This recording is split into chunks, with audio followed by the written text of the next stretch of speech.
Hello and welcome. I'm Karen McNenny, author, mediator, co-parent specialist, and divorce consultant. And this is The Good Divorce Show, where we don't just talk about how to get divorced, but how to be divorced. Whether you're considering divorce, in the middle of it, or navigating life after, you're in the right place. And it takes courage to be here. This show exists to bring divorce out of the shadows of shame and into the light of education, and to challenge the idea that divorce must be destructive or adversarial. You're going to hear from professionals and real families sharing honest stories of resilience and repair, proof that divorce can be done differently. Divorce is not a weapon, it's a tool. And when used well, it can be a tool for transformation. Thanks for being here. Let's dive in.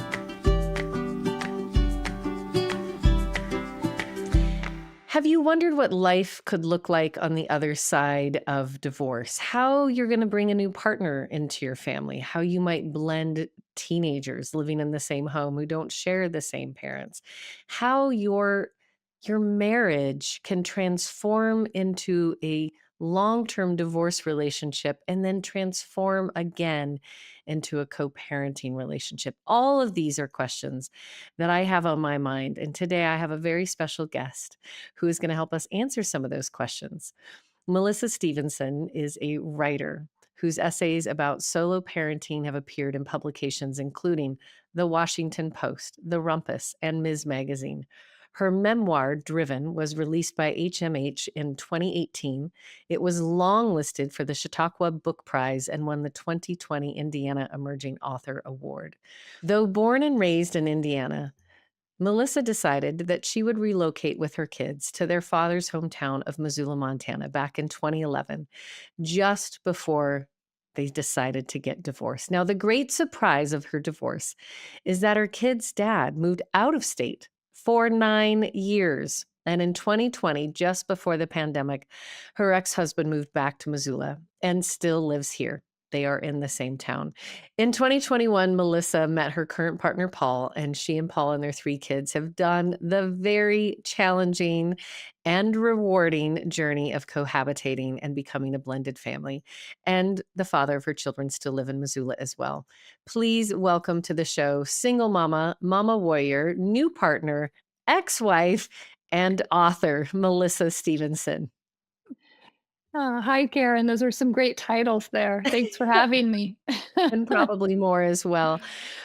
I'm delighted to have you on the show to talk a little bit about a journey that we don't often get to highlight, which is when you're headed down one path and you think, this is how it's going to go. I can do that. I'm saying yes to these things. And then the rug gets pulled and everything starts to look different. If you wouldn't mind taking us back in time and telling us a little bit about that journey and what brought you to Montana, expounding on that story, and then how everything changed for you and your kiddos.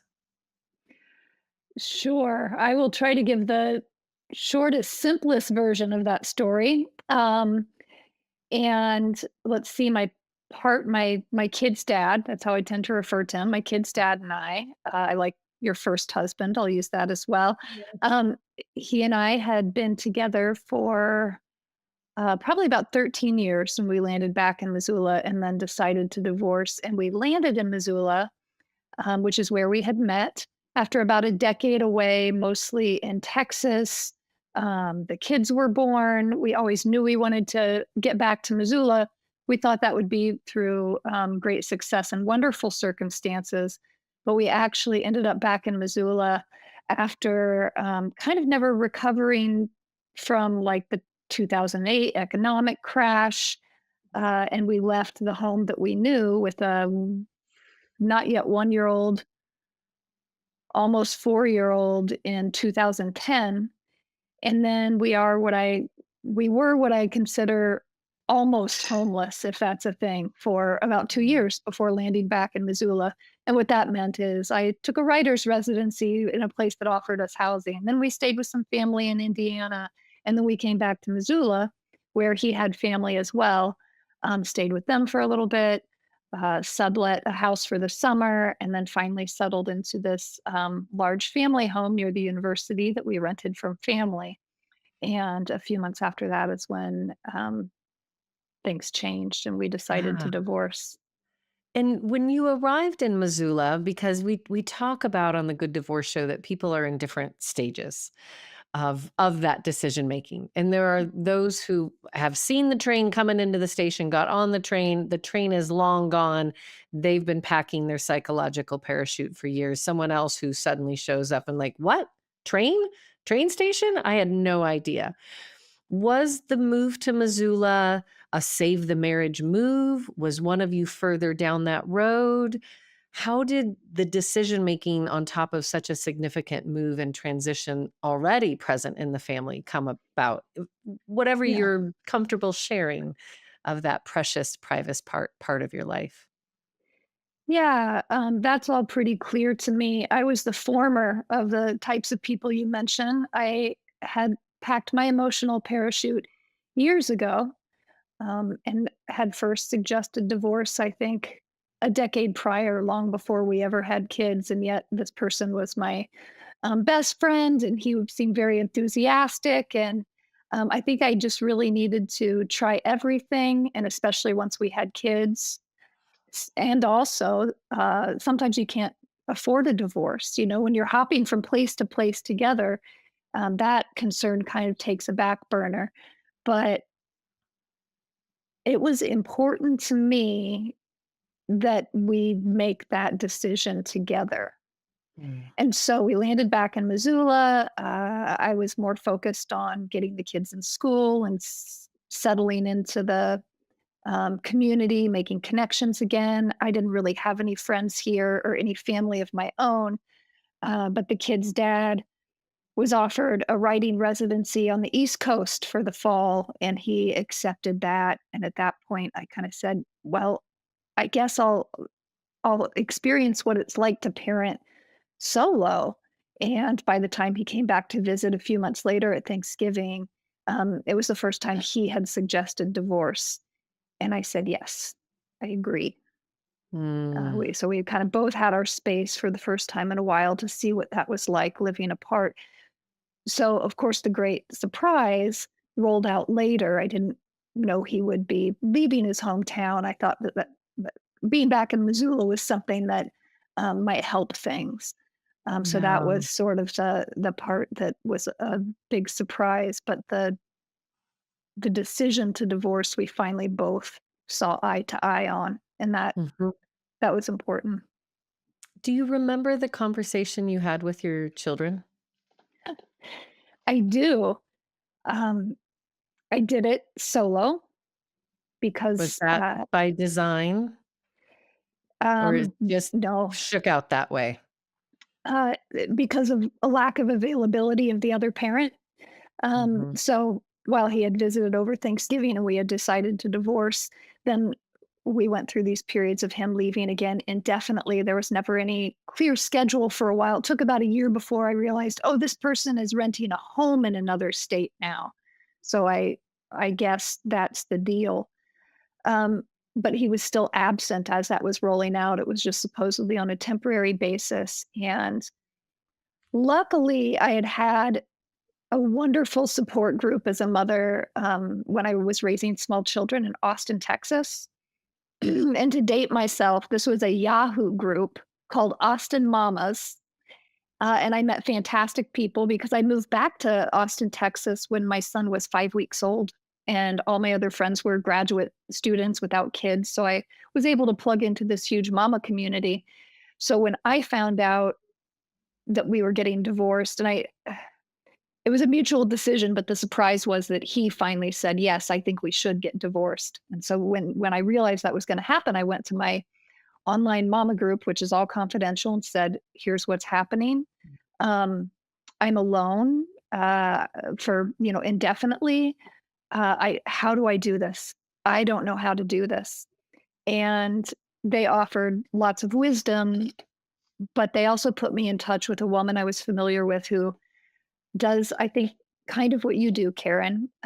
Definitely parental counseling, and I'm not sure if she was used to speaking specifically to divorce, but it was my only lead. So I had a little session with her, again, I was broke and had to pay cash, and she was very mindful of that. She knew we had an hour, and she just dove in. You're gonna have the Mhm. conversation. And what I remember her repeating over and over is what she prepped me to repeat over and over for years and years, days and days, however long it took with my kids, which is, "It's not your fault. It's not your fault. It's not your fault." And my Mhm. kids were very young. They were 2 and 5, and I think at bedtime, I went up, and that's when we'd usually hang out and have stories and tuck Mm. everyone in, and we're talking, and that's when I had the conversation, "Your dad's been gone a lot. He always comes back and visits, and we've decided to not be married people anymore." And that was some language she helped me find, that we weren't gonna Mhm. be married people, we were both gonna be their parents, and it's not your fault. Do you have any questions? And then a day or 2 later, "Hey, remember that thing? Do you have some questions?" And just circling back to it, but I remember it vividly. Of course, how can we not remember those Yeah, moments as, parents? They're indelible, and certainly for children who still have memories at that age. And I just want to highlight the beauty of using age appropriate language. We're not going to be married anymore.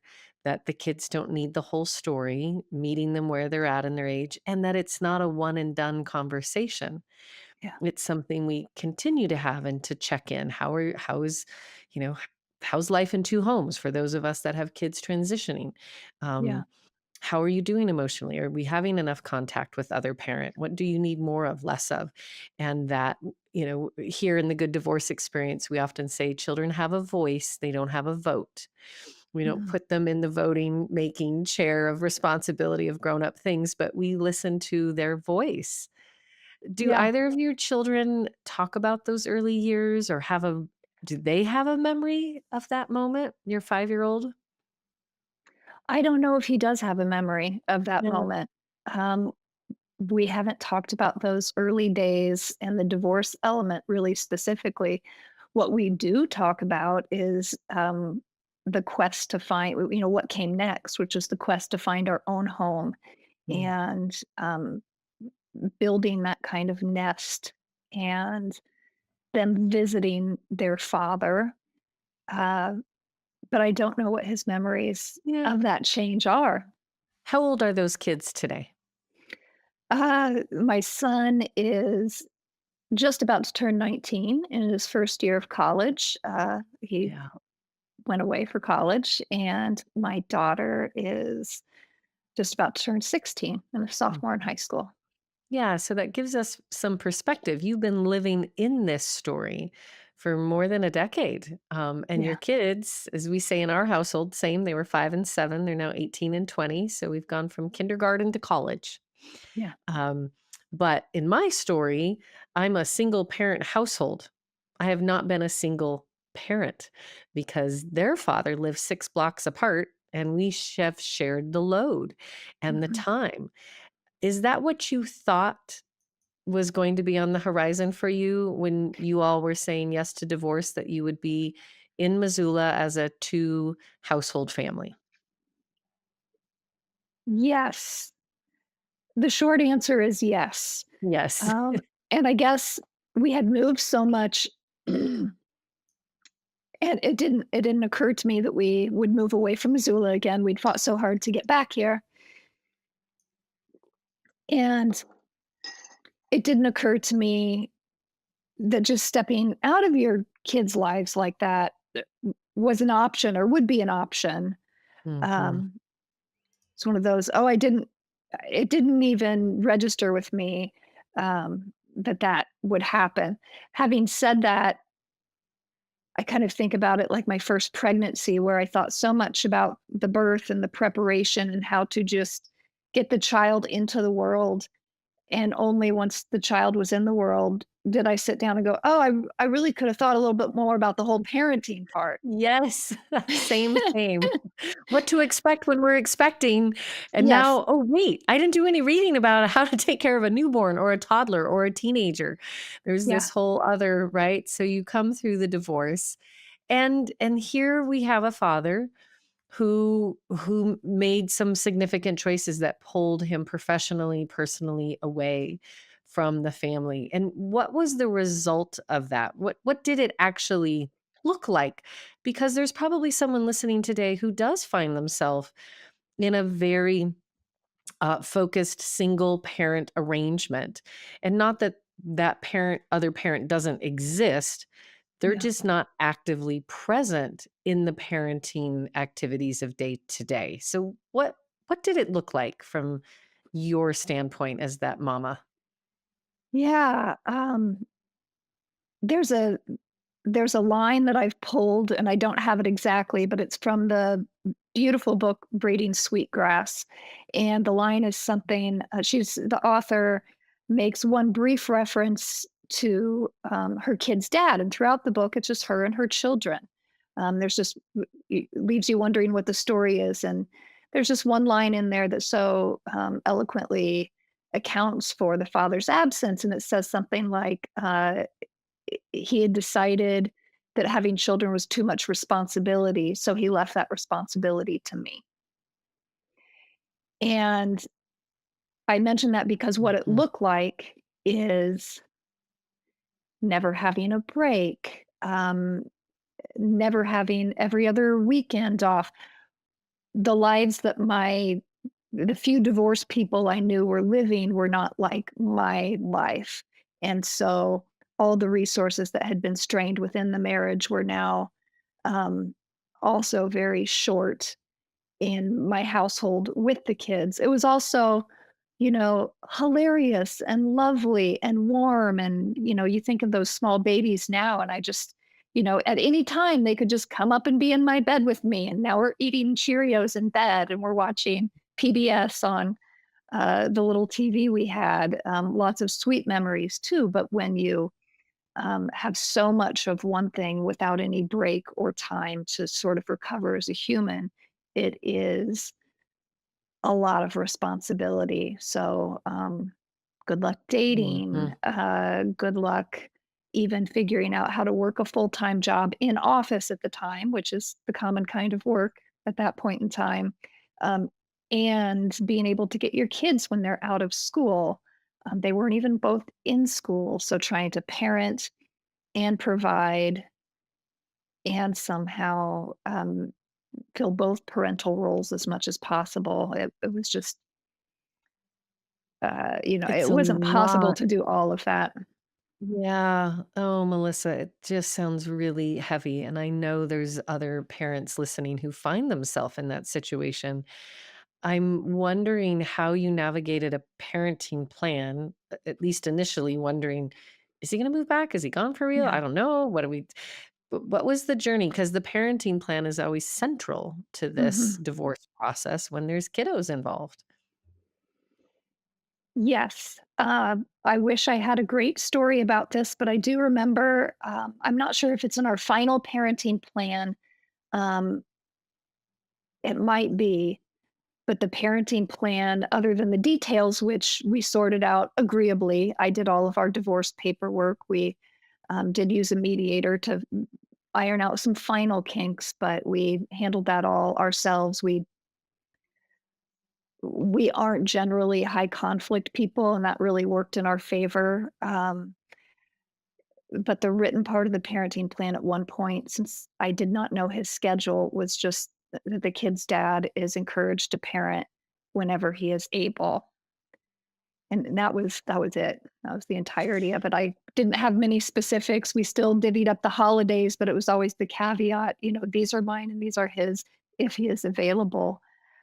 So you kind If of he can show up to his parenting assignment. So it was kinda choose your own adventure for him, yeah, which I always and again, I don't know this person, but I know clients and others in similar situations, and we're left kinda scratching our head like, how is it that parenting is choose your own adventure? Because they actually do require care every day, 24 hours a day, someone needs to be in charge. And when one parent's like, I'm not up for it today, I got a big project, I don't know when I'll be back, I'll let you know. That's incredibly difficult to navigate. And yeah, it's quite hard on the children to not have something predictable. Um, yeah. I don't know how that manifested and how long were you living in that Middle Earth kind of space with their father? I think it was about a year. Yeah, maybe about 9 months after we decided to divorce, he kind of chose a city, which was Portland, and that's when I realized, that he probably was not coming back to Missoula in any sort of regular way, and, maybe a full year after we decided to divorce, then he was, um, renting a house. He had been staying with friends and kind of floating around. He was renting a house in Portland. And at that point, we could usually count on some sort of holiday visit, him coming to Missoula and us, sharing the kids over the holidays, and me driving them to Portland in the summer to spend a week or 2 with him. Mm, The other visits in between, again, were kind of at the beck and call of his work and availability. The goal was yeah, some sort of visit every few months, but yeah, our household was their home. right. Yeah, you were their home base. You were the primary parent. And for 7 years, you lived in different states? 9 years? 9 years from, 2011 to 2020. Yeah, So, within the pandemic, then he returned to Missoula. yeah, which is just a stroke of luck, actually. He had been living in LA, he had moved from Portland, and, things had kind of unraveled there, so in February of 2020, he came back to Oh, Missoula and rented a place, and I was really surprised and almost not wanting to said, "We can tell the kids when you've signed a lease," you know, just mm, and that's one strategy that I developed, which was, making sure the plans to visit the kids went through me and, requesting that he not share the plans with the kids until the plane tickets were purchased, the dates were absolutely solid, because sometimes it would be like, "I'll be there for a month for Christmas break."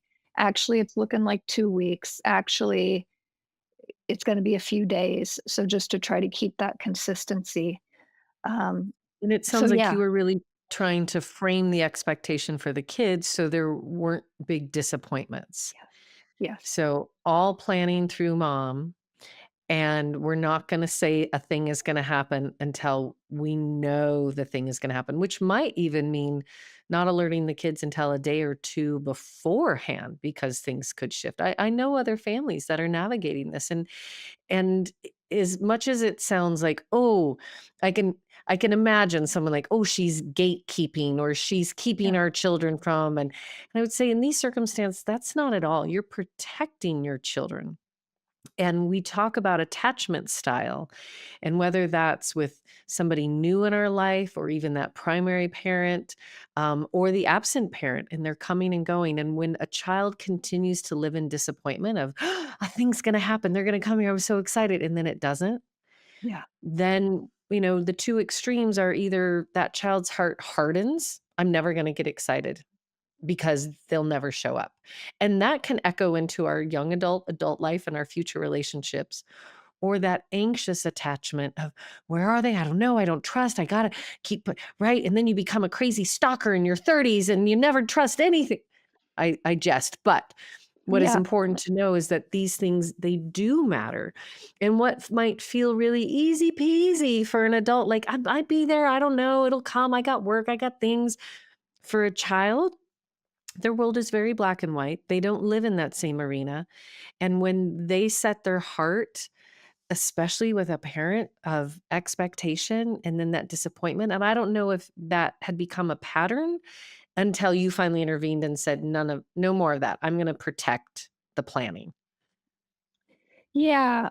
Uh, I did see, I mean, it was based on some instances where I didn't feel great about how the expectations were changed for the kids, and I could see there are 2 different ways of coping, Mm, manifesting, and one of them was much more the avoidant, like, "No, I don't wanna FaceTime." Want a little mm. 2-year-old's going and slamming a computer shut because she doesn't understand what it means, and is meeting that with anger. That's something, that I definitely listened to. And then, my son was much more um, just best behavior, wanting dad to come back, sort of. If he's a really good kid, maybe that visit will happen as planned.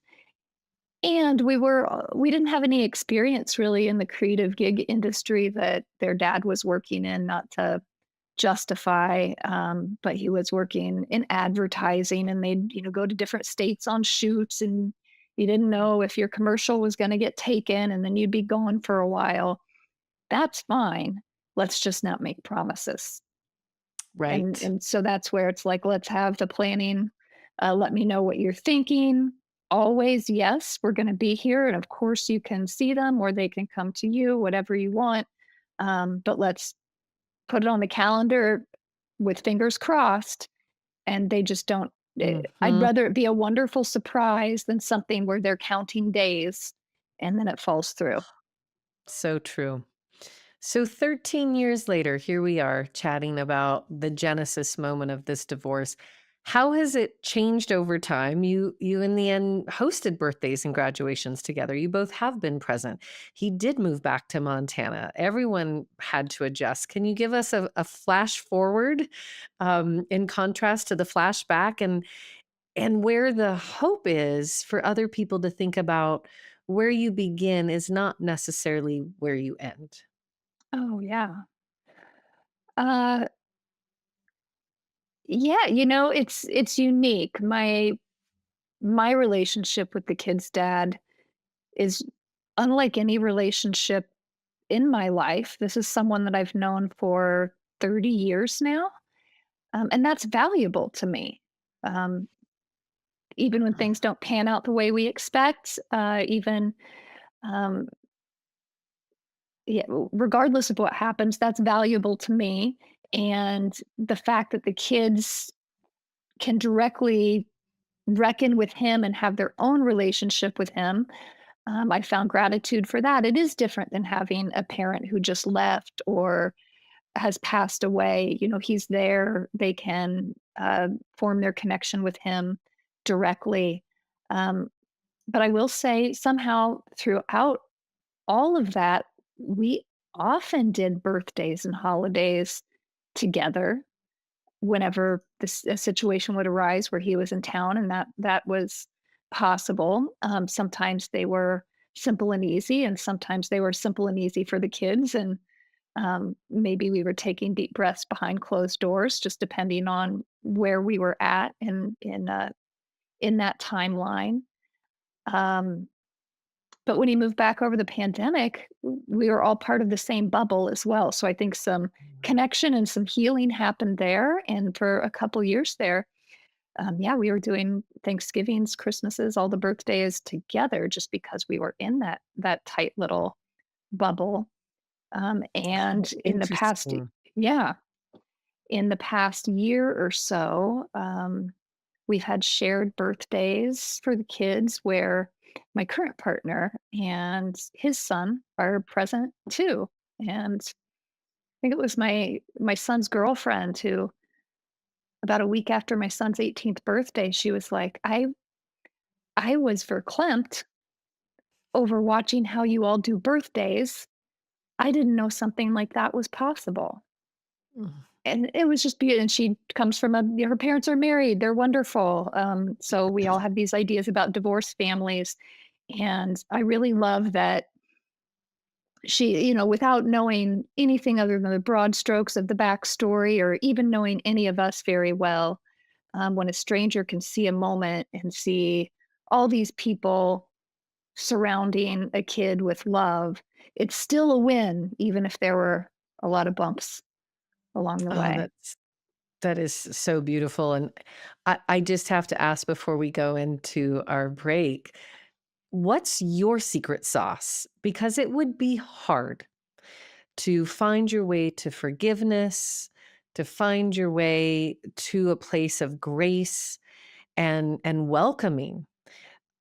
What can you say to those listening about how you found that journey for yourself and for your children, and why it's even worth trying? Because everyone's, again, have a mythology about the monster they divorced and screw them. They left nothing more for them. I mean, there's a lot of extreme ways this could have gone, which isn't someone witnessing a beautiful birthday of love, Yeah. 13 years after the divorce.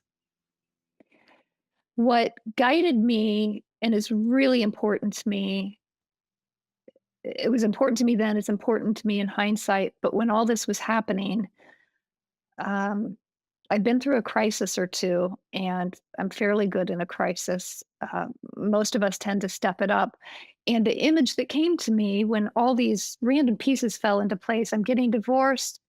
He's maybe not, the kid's dad is maybe not coming back. We haven't had a home of our own for 2 years.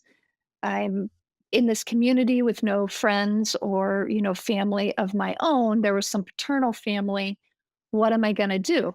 And the image that came to me was just a home.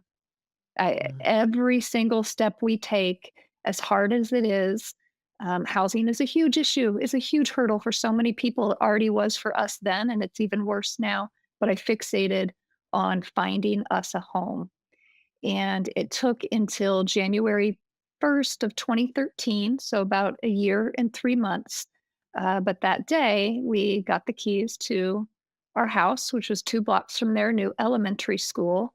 And the kids and I appreciated that home so much. We threw ourselves into, it was nothing fancy. It was just a little 1940s 3 bedroom, 1 bath, little old bungalow. But we threw ourselves into nesting in that house. We named the house, which I know is something similar to what you and your family did.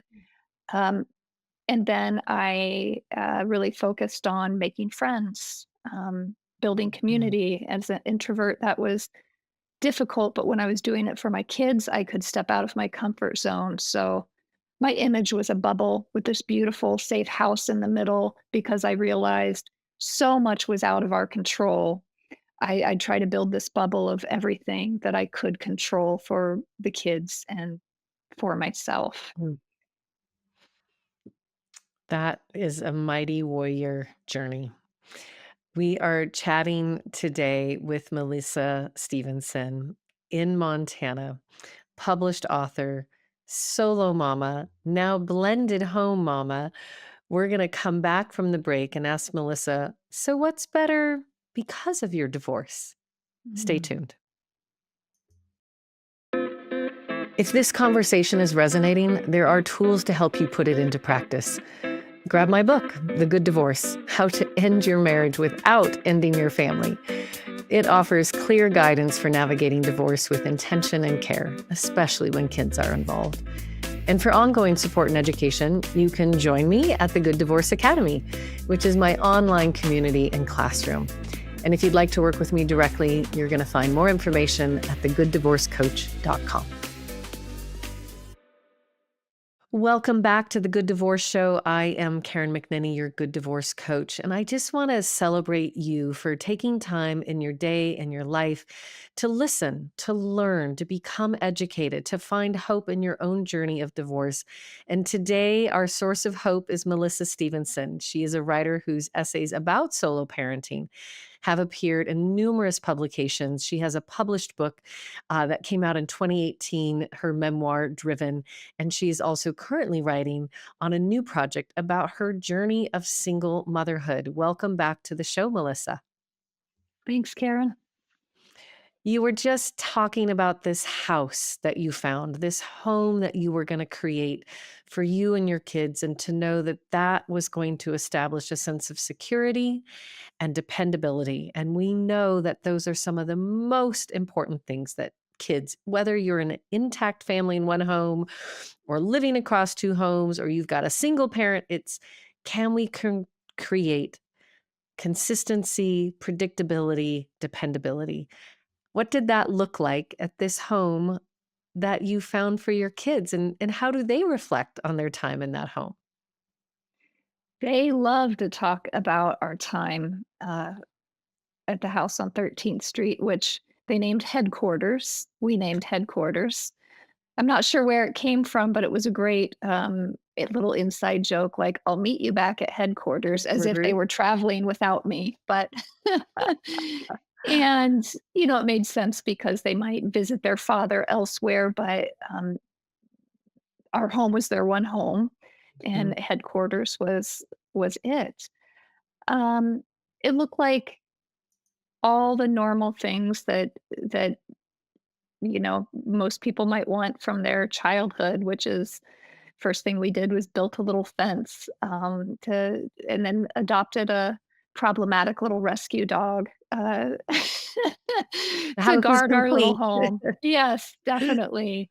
And picking paint colors for their rooms and picking their bunk beds and slowly, kinda calling on friends and, donation places to furnish our little home, and we just lived in a state of flux for really as long as they could remember. So being able to walk with mom, I'd have my cup of coffee and the puppy, and we'd walk over to the elementary school.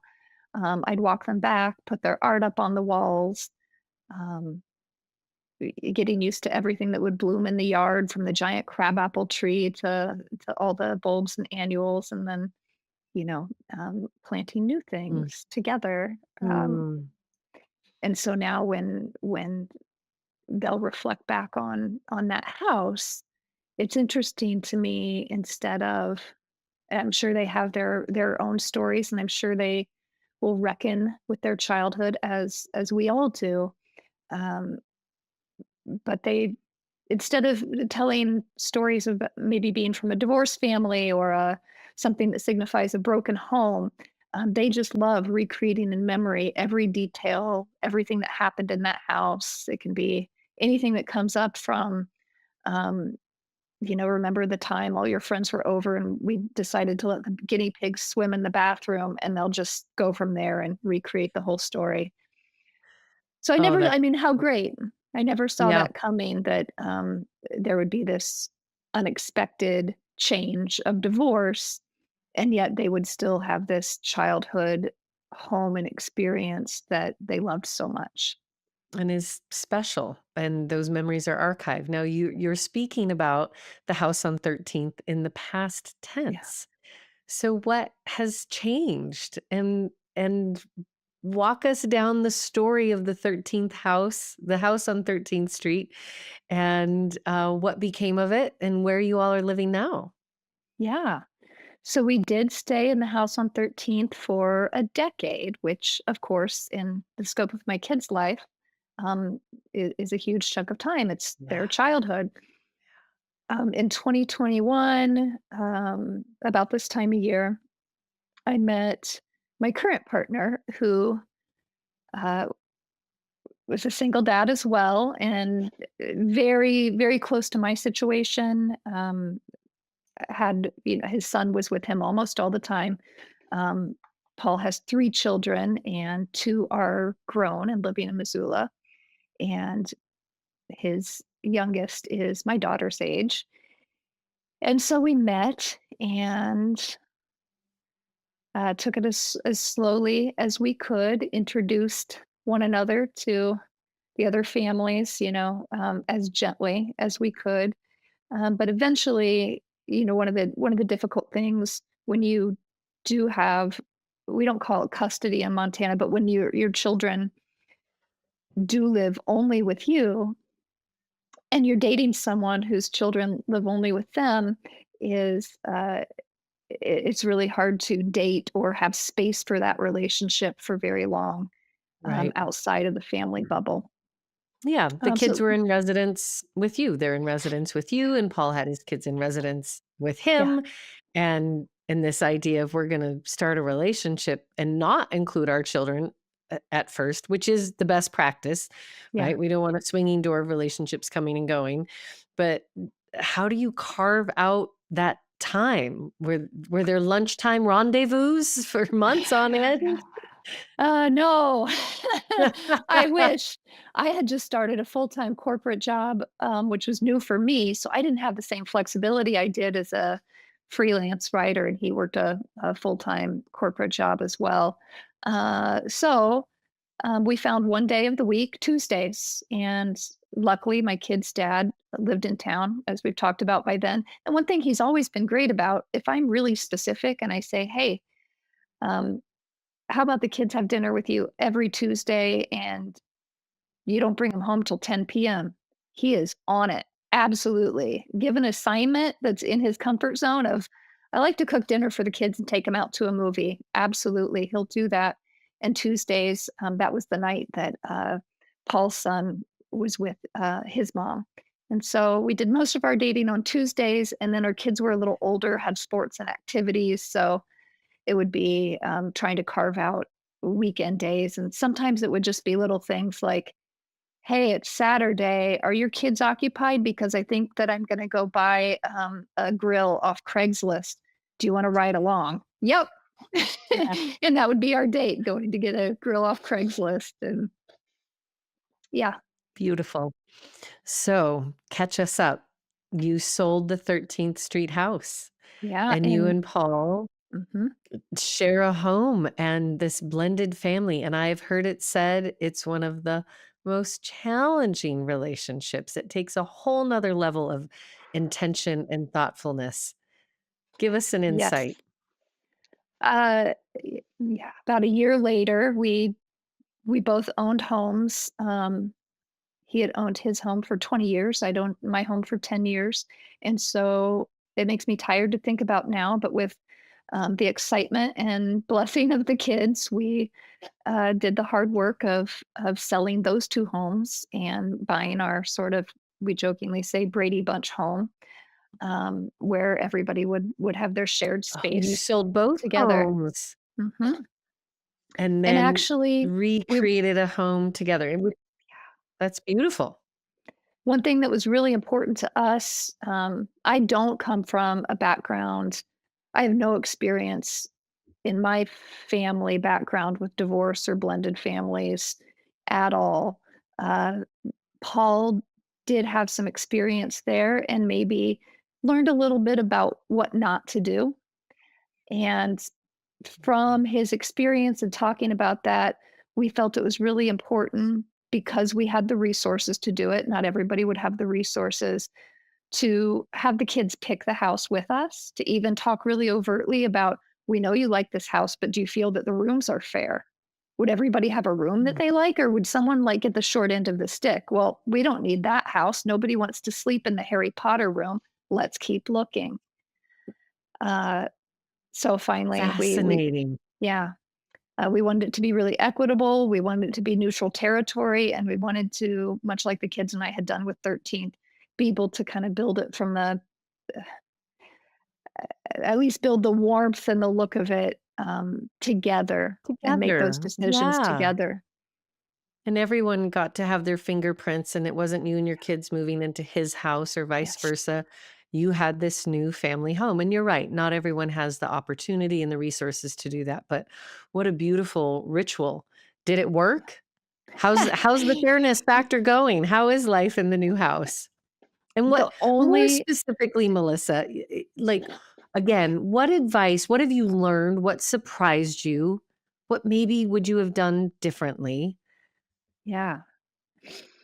The only ones getting the short end of the stick in this house might be Paul and I, but I say that jokingly. We took the smallest bedroom so the kids could have the wonderful bedrooms. So they're doing great. They all, settled into their spaces, and we had to endure uh, about a year-long remodel. Actually, there were these little Wow. bedrooms that were all little and equal, and then we finished the basement. Then everybody moved into their bigger bedrooms.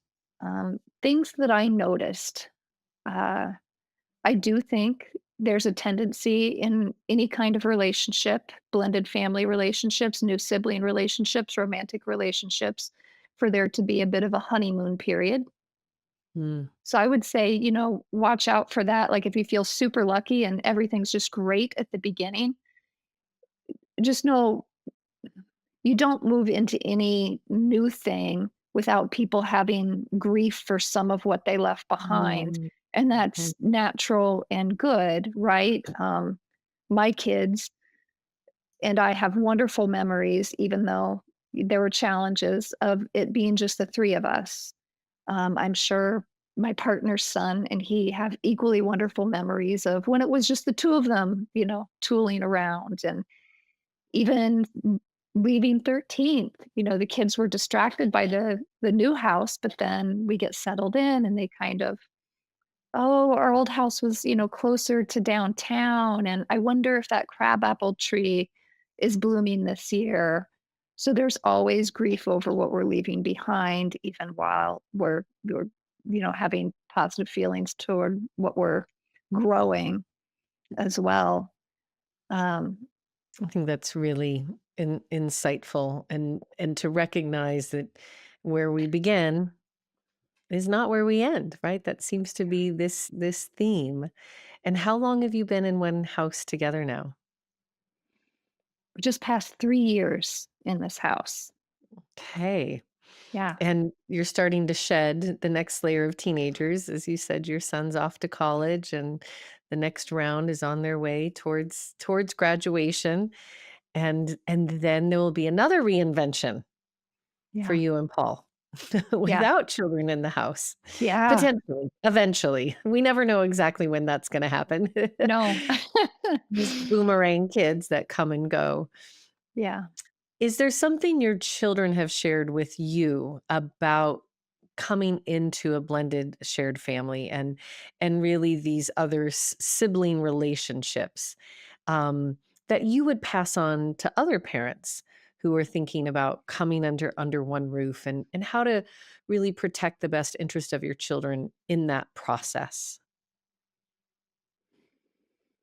I wish I could say that they've told me things directly. A lot of it is uh, what I notice in their behaviors, what I kind of observe and intuit. Um, I will say that Paul and I have naturally complementary parenting styles and similar ways of being, similar personality types, and that all leans on the side of we parent our bio children. We're the primary parent and the one who calls the shots. The other is kind of like a consultant. And to the non-bio kids in the house, another caring, loving, reasonable, responsible adult. But it is so it's more the I know you talk to the nacho parent people as well. It's more the I am not surprise, here's your new mom. It's not the 1980s in our Yeah, household. yeah. Um, so I think that really has helped build authentic relationships, not short-lived fantasies of I'm just this brand new mom, lucky Mhm. you. I don't think that lasts, and I think it leads to some hardship. So the relationships we have been really, authentic in the way that they've unraveled. Um, and then there's just having 3 teenagers, and we were really lucky that they seemed to really enjoy each other, at for at least 1 year. Yeah, they were all in the same high school, which is a lot.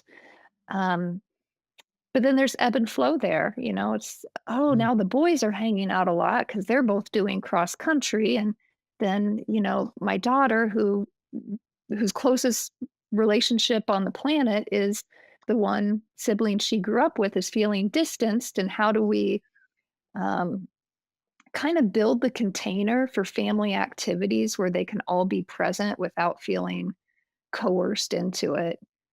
And so, yeah, that's one of the big things that has helped Mm. me to think about how do we make family time where we're going to do this thing, but it's not a horror movie because one kid doesn't like horror movies, which is sane and reasonable. And it's not Yeah. a board game where you have to learn, 2 hours worth of rules because that's not approachable for my daughter or myself. How can we build the container for things that all the kids are naturally interested in doing, so that we can have this shared equitable time?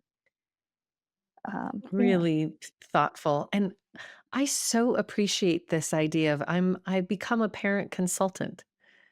Because I can imagine your partner, you're both parents. It's what I call the pillow talk moments. You're going to bed and you're like, well, so and so and such and such. Well, this is what I've found. And I think, and you are consulting, supporting, but I'm gonna leave that meeting, if you will, that parent meeting of parent consulting, and then I'm gonna go deliver it to my team.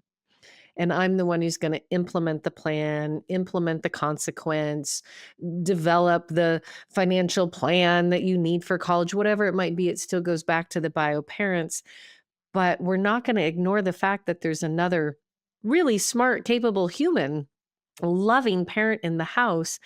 How do we access that? And, oh, Melissa, I've never heard it said. I'm going to use it all the time now. And this idea of I'm consulting because we do that with our own friends, Yeah. right? I have moms and dads that I call and I'm like, you've already been down this path. I do not understand how to get everyone signed up for summer camp when it's a land grab. What do you do, right? Or we're facing FAFSA for college and nobody wants to sit down and do any adulting. How help? Yeah. And when you have that person and that support within your own home, of course you want to lean on them, but you set these boundaries. And I know that boundaries are something that's really helped the success with your current partner, with your former partner, maybe with your children, yourself. Can you give us a little bit of the world according to Melissa Stevenson Ah, on ah. boundaries and how you have utilized that for the good inside your own divorce journey? Yeah, I'm big on boundaries, and when I talk about boundaries, it is things like in communication with the bio parents. Hey, if you've made arrangements with our kid to do a dinner on a Thursday, but that's not your normal night, could you communicate that to me directly? I don't want the burden of the communication to go on the kids. Then I'm surprised because I was making dinner for 5 on Thursday, and I totally want to support the bio parent relationship on both sides. But a heads up would help us avoid feeling duped or surprised or triggering any of those negative things that then the kid might experience with us in the moment. So while on one hand, that could be seen as controlling, again, it's just good positive communication so we don't accidentally burden the kids with carrying, they think they're just delivering the news about a Thursday, and it ends up being a lot more than that. Similarly, as kids Right. get older, well, whether they're older or younger, um, really sticking with whatever the parenting schedule is as much as possible. It decreases the opportunity for, um, impair when parents are a little combative. More communication isn't necessarily better if you just stick to the normal times, and then there's fewer texts, fewer ways for things to take a left turn. So for us, just having a structure, and our structure still is that even though the kids are teenagers, Tuesday is with their bio parents, the dinner, Mhm. hanging out. They can roll home whenever they're going to roll home. And that's still our date night. We still do that going on 5 years into our relationship. Um, so just really clear communication between all the parents so that kids don't get caught in those crosshairs. And then running a household that, now we're feeding four most of the time, but sometimes five. We do home cooked dinners most nights. We do keep a running tab of practices and where each kid is supposed to be. And especially with teenagers, wanting to make sure we know where they are at all times and that they're doing what they're supposed to do. And that takes good, clear communication between uh, all the parents, really. Oh, those kids are so darn lucky that they've picked you all for parents. I mean, it's really beautiful. And as we wrap our conversation today, I want to circle back to just some really beautiful advice, some things that you have noted have been helpful in your own journey. And one of those is about lawyers and when to use them, when not to use them, how they can help, and how they can wound. Yeah. This is advice I possibly shouldn't give because maybe I just had the privilege of being in a situation where I didn't need to use a lawyer. But I really think one thing that the kid's dad and I knew as soon as we realized we were getting divorced, it wasn't even a question. I was just like, I'm going to find out what the paperwork is, how you go about this, and I'll share it with you, and we'll bounce it back and forth and go from there. And I think the reason that was intuitive to us, important for us, was that lawyering up went from putting us both on the same side to very possibly um, becoming adversarial. It just is a natural, you know, so and so versus so and so situation. And if we didn't have to have that, and we didn't want to do that. And we've never actually, there's not been anything that we haven't been able to settle pretty quickly and easily between the two of us. I do know that people deal with abusive situations and toxic people, and that's why lawyers are there if you need them. But if you don't, maybe don't reach for that first. You are singing to my good divorce heart right there, Melissa. And it is, I think it's a mythology. You actually don't need lawyers to get divorced. We don't Mm-mm. know that. And often, as soon as we make the decision, we think, well, I guess tomorrow we'll call a couple lawyers so they can start a war between us, Yeah, even though there was a love story, even though we have a forever relationship, and they're not invested or incentivized to do less damage on our behalf. I've heard lawyers say, well, the bigger the bill, that means there was a bigger argument going on, and if I can keep them embroiled in conflict, then I just keep them on my payroll. And not all lawyers are that way, and I always have to put the caveat that lawyers are trained to do exactly what they're doing because they are operating in an adversarial system. yeah. And the court system hijacked family law and marriages and have a strong hold on it. And it's part of what we're trying to change here in the good divorce experience is to remind people divorce is not a weapon. It's Mhm, not a weapon. It's a tool. mhm. And when used wisely, it's a tool for good to transform. As you've said, divorce isn't the end of the relationship. It's a transformation and a change within that forever relationship. Yeah. And to that end, you really emphasize the importance of taking the high road. And what does that mean? And how hard that is to ask of us sometimes. It is. I've not always been successful, but I think Me I neither. really came the kid's dad and I really tripped upon that. In fact, I have an essay out there, somewhere that tells the story of when we tripped upon that, uh, but in one conversation where we had spiraled out and we were processing it, and we quickly came to, "But that's not what I meant at all," and on both sides, "Oh, that's all you meant? Yeah, that's all I meant."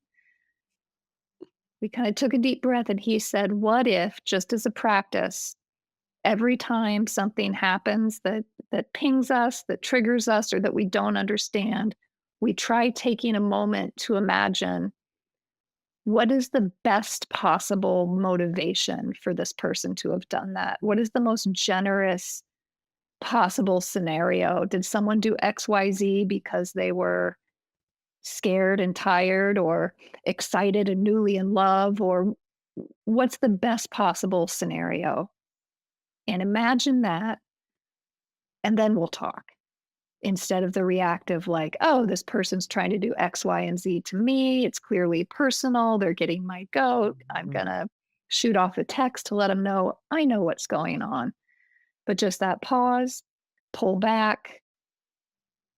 What is the best possible reason this person that I've known for a very long time could be acting in this way? Mm. And then what conversation do we need to have? Even if it's just meeting it with curiosity. "Hey, I noticed this. I wonder if you can tell me more about that." Yeah, It's brilliant. Always that can I assume positive intent?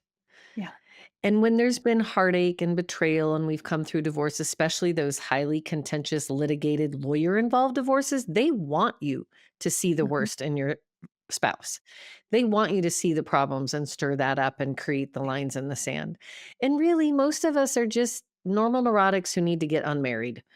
We've either changed over time or we didn't make a good match to begin with. We're poorly matched, and it takes time to find that.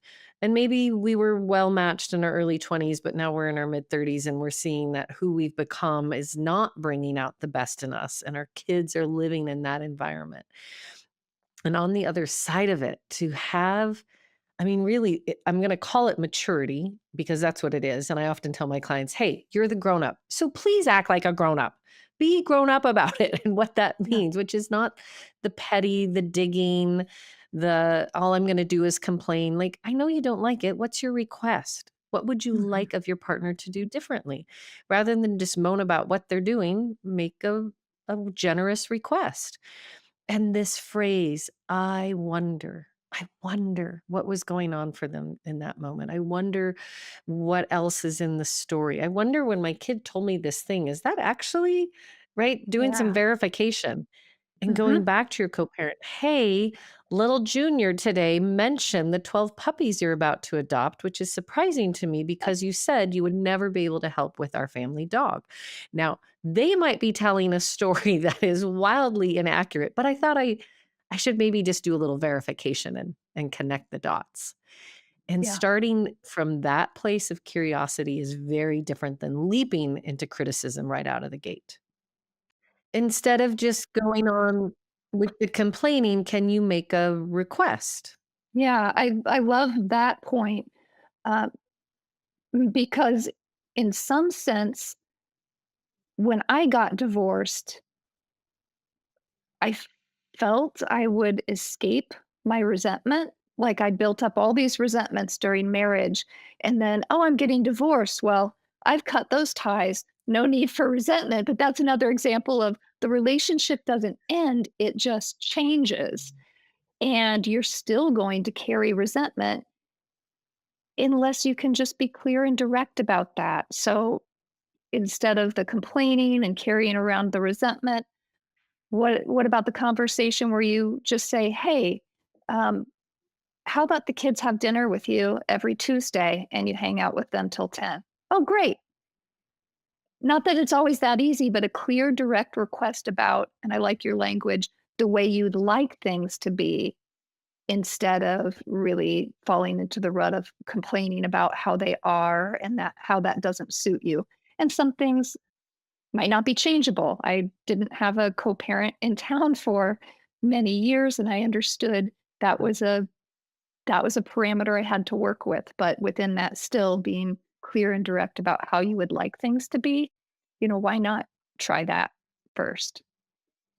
Oh, Melissa, you are just full of so many great sound bites and nuggets of wisdom, and it is beautiful. And I'm so grateful that you would come on the show and speak to the hearts of other parents and bring your own precious and private story right into the light. We've been chatting today with Melissa Stevenson. She is a writer based in Missoula, Montana, award winning writer, I might add, and a beautiful memoir driven that was published in 2018, which you can still find out there on the interwebs. And to watch for future writings as Melissa continues to educate others about her journey as a single mom, her essays, and potentially a book on the horizon of her own journey. What else would you like to say to our listeners today, Melissa, that we haven't quite touched on? Any last words of wisdom?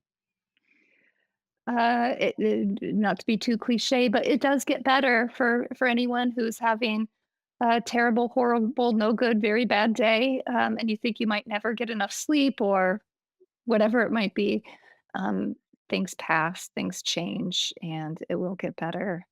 And work with Karen. I'm so glad you're out there doing what you do. And in a dream world, I would have found you when I was getting divorced, but it's so great to be able to talk through all this with you now. So thanks for what you do, Karen. Oh, thank you. That means a lot. And Me as well. I was looking for a guide. We didn't need a lawyer. We didn't need more damage done. We just needed someone to show us the way. So again, listeners, congratulations on taking time for yourself today on behalf of your family and yourself to learn a different way. And remember, everything will be okay in the end. And if it's not okay, it's not the end.